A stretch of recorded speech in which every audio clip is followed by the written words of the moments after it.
Survivor Australia versus the World is over. It's finished. If you haven't watched it yet, wrong way, go back because we're about to spoil it. But it's all finished. What did you think, Ben? While we give people a chance to quickly jump for the stop button. Okay, so based upon the very beginning of the episode, I was like, oh no, this is just going to go exactly how it looks like it's going to go. But it didn't. It did have some edge of your seat moments in it. Did we want to just... You're pretty sure. Yeah, did we want to just clear up who actually won it? so that we can safely talk about it? It was Parvati. Yeah, like we suspected. And she did deserve it, just like everyone said. And he deserved it. Yeah. She earned it. In a 6-1 vote, there's just one that went against her, although it wasn't where I thought it was going to come from, actually. You thought Shani was going to vote for her? Because it was Sarah that voted for her, wasn't it? Sarah that voted for Luke. Yeah. I wasn't sure about Shani. Yeah, I didn't know if she would, just having spent more time with the Australians, whether she might vote Luke. I was pretty sure about all the others. Yeah. I know you'd been saying for a while, but will she have burnt too many people? And I'm not sure whether some of that is, because of the one other season you watched, or just because you thought that might be how it generally goes. I don't know, but I was trying to say last time as well that no, I think they'll respect the game. The game, because they're all players themselves, like a bit of experience. Yeah, obviously, Sari and Lisa were going to vote for her, so that's like 2 votes right there. That's pretty good, having like a third of the jury already. Some of Lisa's facial expressions as Janine and Luke were talking were pretty funny to me. Like things that she was thinking, oh, you're going with that, are you? I was like, hello, brave. Lisa is a friggin' Survivor pro over here, okay? And she is judging you big time right now. It was very funny. But let's go back. So they came back from the previous night's jury, and everything. Then they were just doing that. Oh, it's just us 4 now. Oh, isn't that great? Everybody loves everybody. And then they have that challenge. That challenge reminds me of that first Australian challenge that I'm like, pick glasses again. Just so focused on you. I don't even think about them. Yeah, so the only other season you saw was the first Australian one. The first Australian one on Channel 10, yeah. Yeah. It had them on, standing on the. It was on the poles, right? On the cliff edge with waves crashing. And the weather over. was terrible. Yeah. Yeah. And they had to touch that thing in front of them with their hands. Yeah. That was a pretty epic one. That one. Yeah, that went for hours. Hours and hours. And wasn't it like 10 hours or something crazy? And I had to carry them away at the end of it because they couldn't walk anymore. That really was very epic. And I was sort of explaining through this episode that, the US doesn't really do it like that anymore. Like the challenge that we saw, was it the last episode or the one before? It might have been the one before, where they had the balls that they were putting in the chute and it was going down the thing. Yep. They maybe about 1 in 3, they do a smaller version of that in the US one. They often... They tend to do the same things over and over again now, and I don't know, Jeff and the production team seem to think that it's, I don't know, like it's part of the history of the game, that they keep going back to these and that they're all callbacks in cool ways. But actually, I think they're just starting to run out of ideas a bit. Whereas Australia so Jeff is the American host? Yes, the American JLP. Okay, I've never watched an American Survivor. It's so funny that it will be interesting, actually, because you've talked that you might watch season 49, which starts in a couple of weeks. It's going to be potentially interesting to hear how you think it's different, what you like or don't like about the American one, because 99%, probably greater, of people have come the other way, have seen at least one. And then watched, American one first. Yep. Yeah. Yeah, I like to do things different.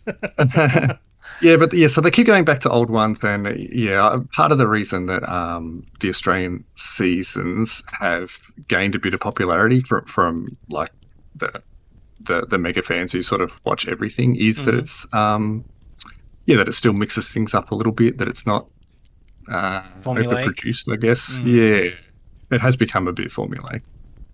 Yeah. Okay. Which they'll change up soon, but so not for the next one. Going into that challenge, I was pretty certain that Luke was not going to win it because he is, based upon the challenges we've done. I've only got this season to judge him on, but based upon the challenges that they've had so far, anything related to endurance, Luke does not do well. But Parvati even though he did exceptionally well. Yeah, he did. He won 3 in a row. Yeah, but they were different kinds of challenges. Yeah, this is more an endurance challenge. And pretty much any one of these ones where they do, where they allow for weight, where it's sort of a based on your body weight. Yep. Yeah, tend to, not always, but tend to favour thin, strong, fit women.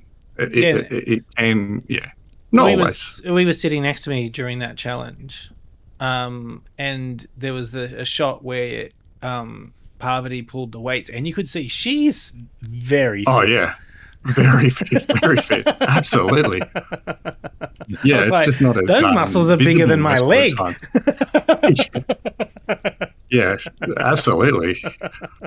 And there's there's a balance component to it as well, and there's pain management, but there was one season, an Australian season that I won't go into, where one of the people who did very well on it was someone whose job was about studying pain. Oh, okay. Really. So without saying too much about that, she went very well. And a lot of it is about sort of controlling your breath and everything. And Luke's on there, and he's going part on of him being him is just going on about it. I mean, that's like, a little bit so his personality. Much. I mean, it probably does hurt a fucking lot. but when she speaks, I mean, part of it is that you don't want to give away that you're hurting, right? Because it's a very much a mental game on those endurance ones, big time. But she also, when you could hear her speak, there's some things you can't cover up. But she did not sound out of breath at all. Like she had it completely under control. Yeah. It would have taken her to, I don't know, lose her balance or something, which, it can happen. People can be really good and favourites for it. And sometimes they just slip or lose their balance or it. But she didn't ever really look like losing that, did she? No. And I don't know if you noticed during the challenge that, Jonathan was like making comments about Luke, but then he was like, "Oh, I should probably say something about Parvati as well." I totally thought, Jonathan, you're not supposed to be playing favourites here, okay? Some of it is editing again. You never know precisely what they're saying, but I mean, their job is to commentate it. But, again, Jeff, who's on the American one, right? They do a separate podcast after each episode of the American one where he talks about the production behind the scenes, and and it may not be exactly the same for the Australian one, but he talks about how some of the contestants will say, "Oh, can you just sort of shut up?" And he sort of will respect that, and he'll sort of leave them alone for a while. And other people kind of want to be talked to; they almost want to be distracted. But to some degree, it's his job to talk about it. but people want different things. Yeah, that's interesting. So of course, Parvati won that one. Good on her. It was expected. But that also is like, well, I guess that idea of mine where they just tell, well, you can't win against Parvati to Sari and get her to vote Parvati out is not going to happen. I really hope we get an interview that talks about what Sari would have done at 3. I'll just reach out to her people and get her to come on. Yeah. There are a few sort of outlets that are getting exit interviews, so hopefully we'll get one with her. Yeah.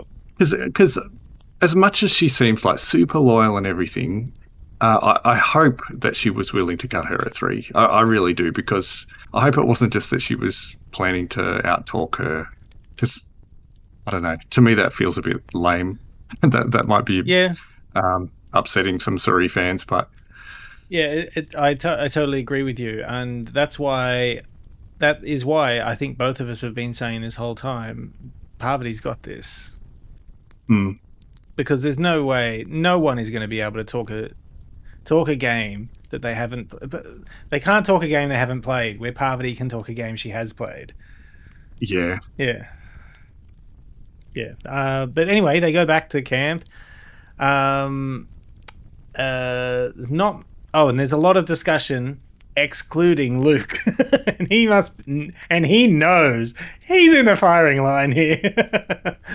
So he goes to Janine and does the whole so just to make sure we're on the same page here, we're calling in that thing that we did at the last. And well, he did do that, yeah. which doesn't have to mean that she, she can burn him and just stand beside it. She's got a good enough story at the end. She could. Maybe that would have even been better. I don't know. I don't know how they would have. It wouldn't have been better for her. That. Parvati still would have won.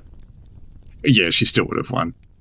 But she really wanted to talk about how loyal she'd been. Yeah.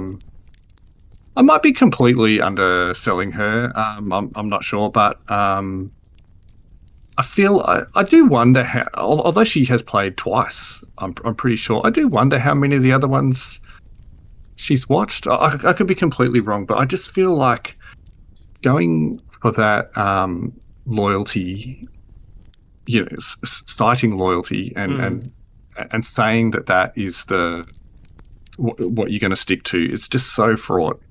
It's just so easy for anybody who is slighted at all to upend your game in the way that Sarah did. Again, I don't think it would have made a difference. I think Parvati still would have won anyway, but just in terms of what Janine was trying to do, she generally played straight, generally played loyal. She did a couple of things. She planted some good ideas, but it's sort of it wasn't really an advanced game at all. It was a bit more old school. So I want to talk about the speech that Janine gave in the final three, because she did make it to the final three. But let's talk about that process of them getting to the final three. Oh yeah, sorry. So during them talking and giving Jonathan asking them questions when they're still the four, Janine says something which I took as, oh no, she's going to vote Luke off. I totally took it as that when she said, "Oh, one of our friends going to be someone I trust is going to be really disappointed, close to me or something." Yeah. And I'm like, and you could see his face drop. I was totally like, "You bitch!" But you wanted her to do it. I did want her to do it. You were still going to call her names. No, I mean sometimes you got to be ruthless. It's okay to be ruthless. You've just got to be able to stand behind it.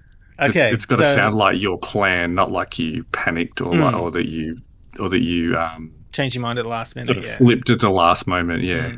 Yeah. So it ended up 2 votes Luke, 2 votes Suri. So they went to the fire challenge, and it was surprisingly close.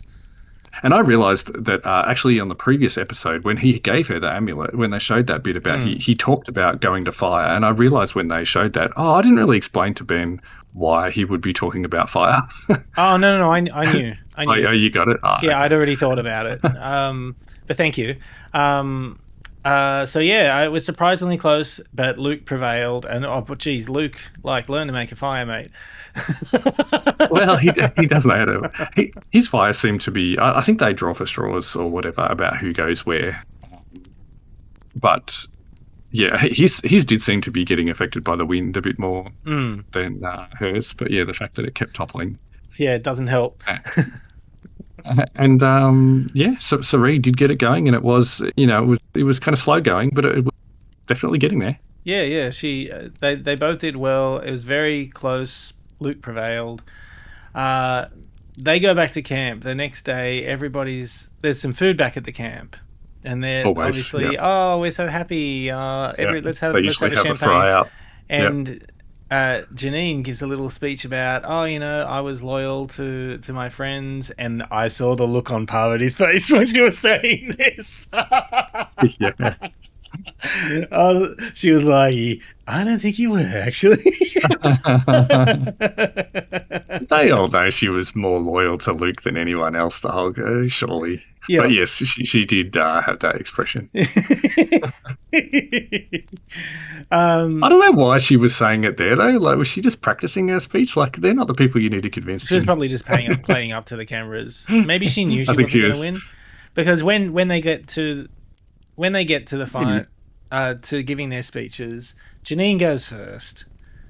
You're probably right. She probably did know. She's probably just that good at projecting confidence and sureness. She gave a nice corporate speech to the board of members, and I was thought well timed. She was sort of pausing in the right places and letting her message sink in and things like that. And I thought she has totally not won this.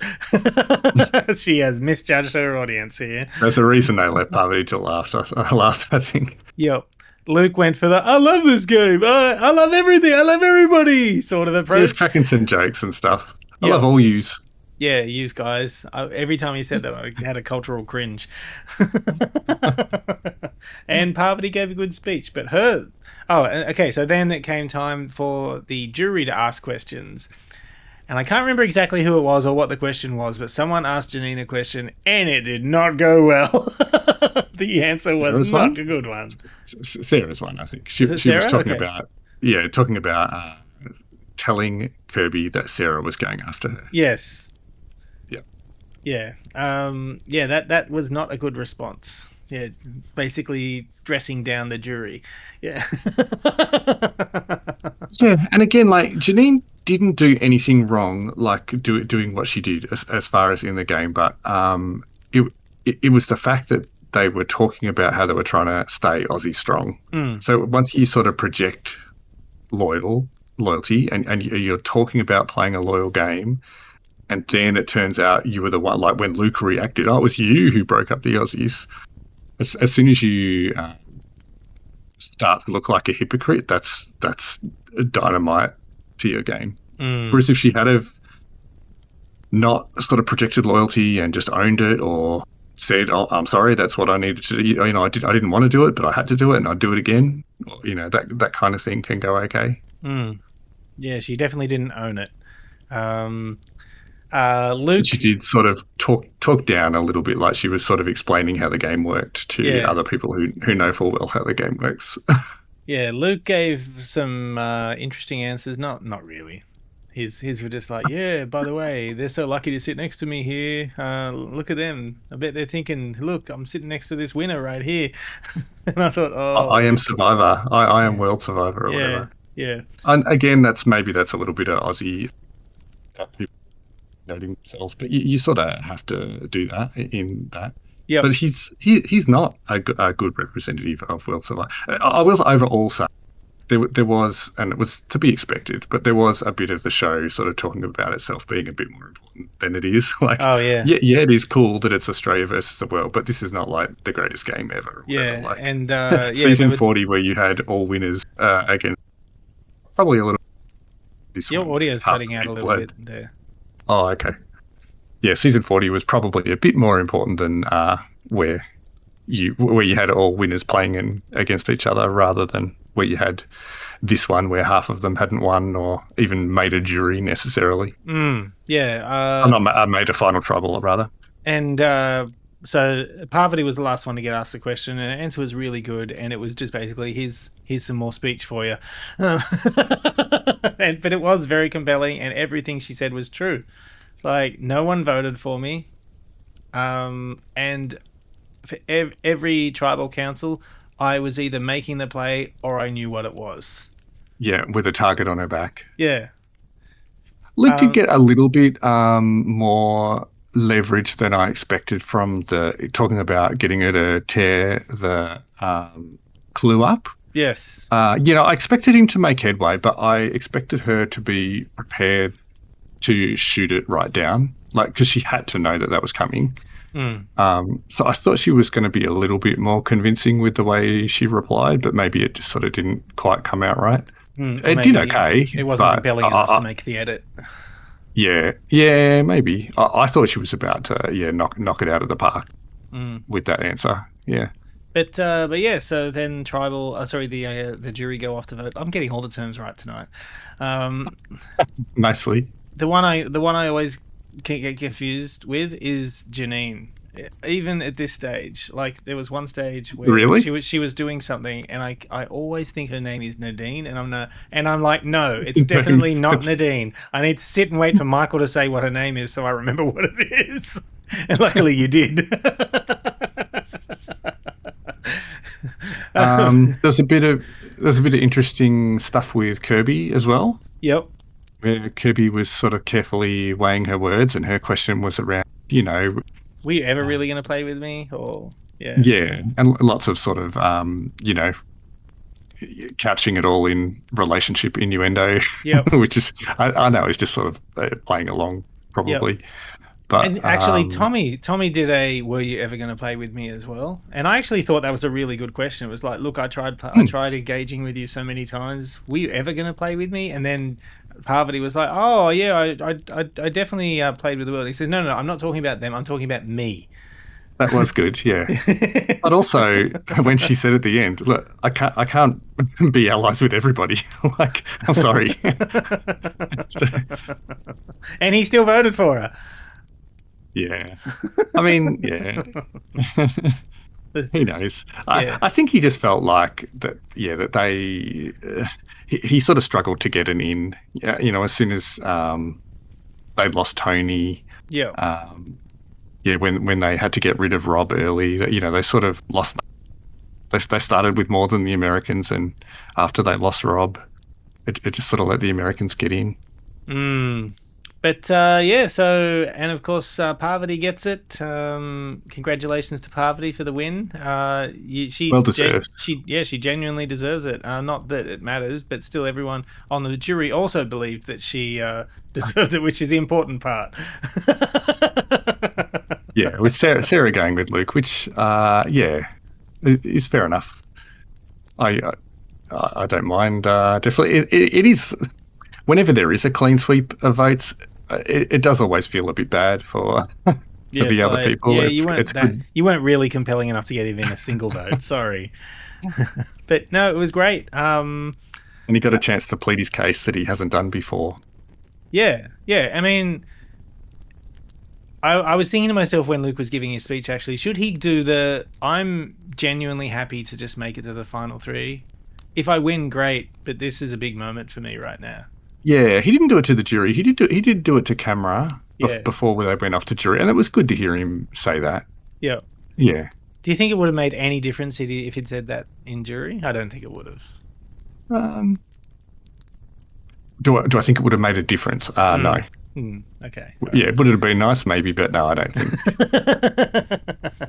I wonder if anyone's mind was changed. Often afterwards, because I usually listen to all these interviews that people do after the fact as well. Like, you're gonna have a busy night tonight. Oh no, it'll be over the next couple of weeks. Often, some people will go in saying, "Yeah, look, I had a bit of an idea where I was going, but my mind was still, open." Most people will say their mind was still open, but they had a leaning one way. I do wonder how many people had already kind of made their mind up that it was only if they were dissuaded. I like that Sarah said as well, that we talk, right? She's like, we don't all just exist in our own little bubbles. Once we get on the jury, we totally talk to each other. One thing you've kind of missed in this season, because it was a shorter one, is that in both the they have this. Oh, you were cutting out again just then, sorry. Oh, I'm talking straight at the mic. I don't know what's going on. Yeah, they have this thing with the Australian and the US one where after people start going to jury, they almost have this sort of like side series, sort of like 10-minute things for each person who then goes back to the jury and sort of what the fallout was when they go and talk to all the other people who were voted off, and then sort of having a bit of a side chat. Is that something they do in the Australian or just American? Yes, yeah, in both of them. And I think they've only not done it here just because, time and it's all happening so quickly. And some of those can be, like the last Australian one, there was some like pretty bitchy stuff actually. It all sort of works. It all sort of works out in the end, but there was some more than usual. So you've kind of missed that, but it does give you the um, impression. It definitely leaves you with the impression that they're talking to one another, and sometimes who spends the most time at the jury can almost help sway it a little bit. Like if you've got someone who's been there who's the whole time, talking to and who, especially if they've got dirt on someone, if every person goes to Ponderosa or Jury Villa, depending on which series, talking to the people who's got off and said, oh, did you know that person actually did this to me and they were completely lying about this? And it does start to colour things a little bit before jury. Yeah, it's a whole nother thing that's not really part of the game, but it is also there. So yeah, when she said, oh, obviously we talk.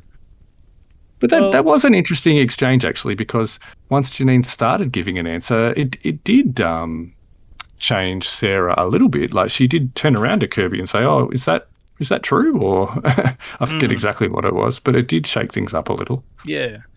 But there we go. I think we've covered pretty much everything. It was a 2-hour episode, but most of it was just them selling themselves. Yeah, I'm just trying to think about all the different people and whether we forgot anything. I'm surprised that Cass voted for Parvati. A lot of the fact that I know just you like, kept I respect your game. Yeah. And she was surprised when she learned. Oh, that's right. When yes. When she was talking about pulling out the piece of paper at Tribal, like Parvati herself only realised when she could play it when she pulled it out at Tribal. Did I mishear that? No, that's what it sounded like. That's not what she said. I think she knew when she could play it, but she just didn't read that part out loud. Oh, I thought you. Oh, right. Okay. Yeah. I was a bit surprised when I probably took it. Yeah, and when Cass saw that she had been played like that, I mean, it's a pretty epic way to go out. So respect. Yeah. Yeah. And so I guess just to talk about some of the people who didn't make it, like when I'm sort of voting chart now about how things went, and there were only 4 people who didn't make the jury. So there was Rob, David, George, and Tony. And of those, 3 of the 4 of them have won seasons before. Tony's won twice. Mm-hmm. Whereas of the people who remained, only Sarah, Kirby, Cass, Tommy, Lisa, and Lisa won her one. But all the others were people who had not actually won. So I think that was why... I thought Kirby won hers. No, she didn't. Oh, okay. That's my mistake. There you go. No, yeah.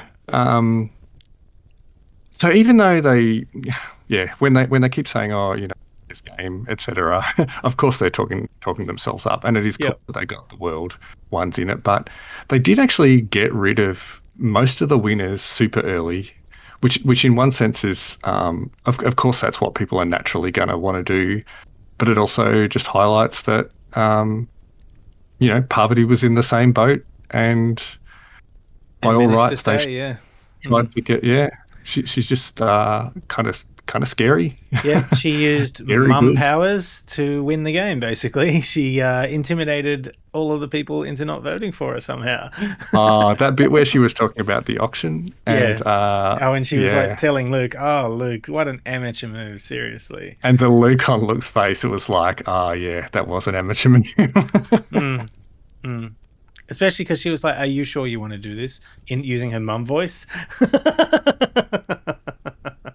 And the fact that he, like we said, I think separately, yes, she could have sent Tommy, who spent all his money, but he could have actually sent himself as well. But he was probably, and that would have been his advantage. Yeah. Or another common thing to do would be to send one of your allies back, just in case there was an advantage. Yeah. Oh well. There we go, anyway, Michael. I don't think there's much else to talk about. Yeah. I mean, you only decided you were going to watch this sort of fairly soon before it started. It was like 2 or 3 days before. Yeah.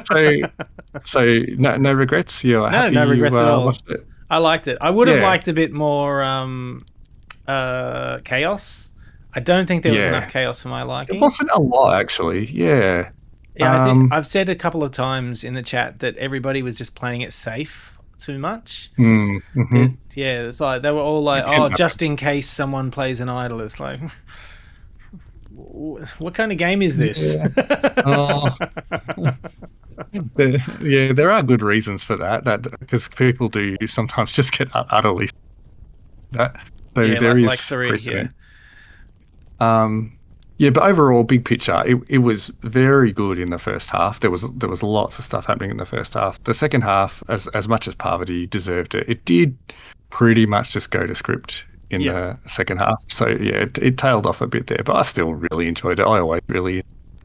I enjoyed it, even though it was a bit predictable. Except for the bit. Oh yeah, the only bit that got you really surprised was when Janine voted for Sari. Yeah, and forced the fire because you were what percentage chance? I was 100%. That wasn't happening. You were, I was 100%. She's voting for Luke. I'm never 100% sure of anything watching Survivor. I've just been tricked too many times. They got me. They got me so good. We had a conversation earlier about who went off? Might have been Sarah. One of those ones when someone felt a little cheated that you hadn't sort of seen it coming. So did you feel cheated this time when they sprung this one on you? No, because she discussed the option, so we knew the option was there, and that she was considering it. But just the way that she talked before they voted was sort of like, sounds like she's voting for Luke. Yeah, what did she do that for exactly? Yeah, I can't remember who that was for. Yeah, but there was definitely one where it was sort of like, oh, what? Where'd that come from? Yeah. And no one has mentioned that name the entire episode. Yeah, I was very annoyed that they didn't include me in those conversations. I think if we'd had David or George or Tony on any of those three, definitely, I don't know Rob well enough, but any of the other three would have been more chaotic, I think. Just some of those big names that they're willing to do big plays and things like that, yeah. Yeah. The others are just too careful and too afraid of afraid of burning somebody, basically, and being found out. Yeah. Yeah, all right. Thank you. Thank you for this. Well, no committing yet, but it sounds like you might be gearing up to do some more for season 49. Yep. Let's do it, Michael. I'm going to commit right now. Let's do it. Although it will be once a week. It won't be 3 times a week. This has been very intense. I've definitely had to tell a few people, no, I can't do that because of Survivor for a few weeks. Unfortunately, we're not going to be sort of seeing them live though. Like the way their scheduling works out, we sort of get them a little bit afterward. Oh, is it still on Channel 10? No, it's on 9 actually. Oh, what the hell's going on there? It's 9 live, but you'll notice that there's Paramount stuff all over. Yes, and 10. Channel 10. It's just some quirk of the licensing that Channel 9 has kept the live version, whereas Paramount always has all the other seasons up until the most recent one, I think. Wait, I have Paramount. I know, but it has everything except the last one, and it doesn't show the current live season live. It has everything else, but when the new US one comes out, and possibly even the last US one, won't be on Paramount yet. Shit. They're always like one season behind. This is like Foxtel all over again. I hate it. I think it's there's some reason that 9 has sort of kept rights to that. They probably did a decade-long licensing deal or something, yeah. But anyway, okay, yeah, so look forward to it. You're going to have to tell me when this is starting, by the way, Michael, because I've obviously have no idea. But thank you for joining us, if you have. It's been great. I've loved this. And I didn't know whether anyone would watch it, but it seems like we do have a few people who are watching along with us. So that's cool. And I've enjoyed our expert insight. Normally, Sian just hears me talking at the TV, and she'll kind of let me talk to her about it. And she's sort of like a little bit interested, but not really. You're welcome, Sian. All right. Until next time. Bye.